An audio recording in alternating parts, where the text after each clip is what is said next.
Hi, இந்த video என்ன பார்க்க போகிறோம் தெரியுமா? எனக்கு பிடிச்ச ஒரே ஒரு பழம், அதுவும் நல்ல பெரிய பழம். என்ன பழம்னு பார்க்கலாமா? பலாப்பழம். அப்புறம் பலாக்கொட்டை. பலாப்பழம் வாங்கிட்டு வந்தாங்க. சரி என்ன பண்ணுறது தான், சரி பலாப்பழம் நிறையா பிச்சு எடுத்துட்டு பலாக்கொட்டை எடுத்துட்டு இது வந்து வேக வச்சு சாப்பிட்லாம், வறுத்து சாப்பிட்லாம், குழம்பு வச்சு சாப்பிட்லாம். யார் யாருக்கெல்லாம் பலாப்பழம் பிடிக்கும்னு கமெண்ட்னு சொல்லுங்கள். பலாப்பழத்தை எப்படி கட் பண்ணுறதுன்னு சொல்லி தரேன்னு. கையில் நல்லா தேங்காய் விட்டுக்கோங்க, கொஞ்சம் அதிகமாகவே சேர்த்துக்கோங்க. என்ன தேய்ச்சிட்டு நல்லா ஃபுல்லாக எல்லா இடத்துலையும் படுற மாதிரி தேய்க்கணும். தேய்ச்சிட்டு இங்கே பாருங்கள், எனக்கே சரியாக பிக்க வராதான், இப்போ தான் கொஞ்சம் பிக்க பழகிருக்கு.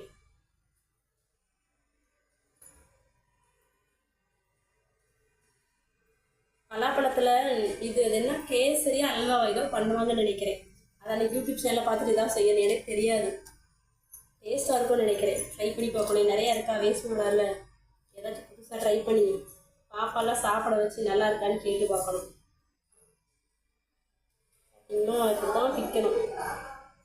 எண்ணெய் போட்டால் தான் வரும். எண்ணெய் போட்டோன்னு வச்சுக்கோங்களேன், அந்த ஒரு மாதிரி வெள்ளை கலரில் பால் மாதிரி ரப்பர் மாதிரி ஒட்டிட்டு அது சரியாக வர பூமை சாப்பிட்டு கையிலலாம் ஒட்டிச்சுன்னா வராதுல்ல. அப்படி பிச்சுட்டு இந்த இடத்துல சென்டரில் இருக்கிறத வந்து பிச்சு பிடிங்கி எடுத்துடணும். அப்போ தான் ஒரு நாளைக்கு கண்டமேட்டாக பிச்சுக்கிட்டு இருக்கேன். பிச்சு எடுத்துடணும். வந்துருச்சா? கொட்டையை வேஸ்ட் பண்ணிடாதீங்க, வேக வச்சு சாப்பிடுங்க, நல்லது. குழம்பு வச்சு சாப்பிடுங்க. குழம்புக்கு எதுவும் யூஸ் பண்ணி பலாப்பழம் குழம்பு வச்சுருங்க. பாய்.